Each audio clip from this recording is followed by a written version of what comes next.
Normally, when I work on a poster or a postcard or anything that requires a type treatment, I create the type or logo in its own separate Illustrator document. And that's for organizational purposes, and also because I might want to use that logo somewhere else.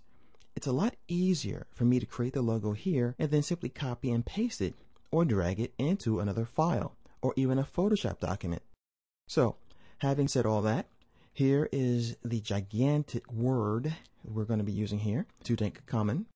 What I'm going to choose is a font that I have on my machine, and you might also have it. It's called Papyrus. And, of course, that's kind of appropriate. It looks kind of old as well.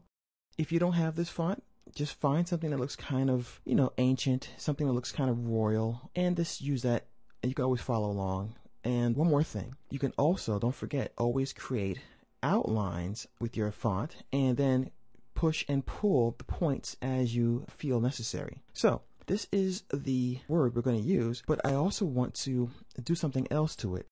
Most people know Tutankhamun as Tut. So as a little design element, what I'm going to do is I'm going to, with my type tool, I'm going to take and drag out this part of his name, and I'm going to Command or Control X to delete it.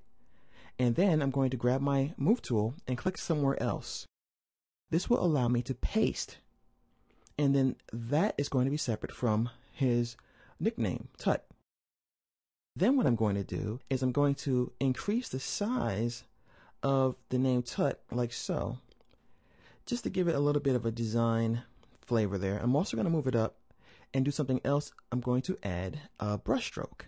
So I'm going to grab my brush and I'm going to go to the artistic brushes, and I'm going to choose that paintbrush that we played with in another lesson. And I'm going to draw some kind of brush stroke like so and increase the stroke of that.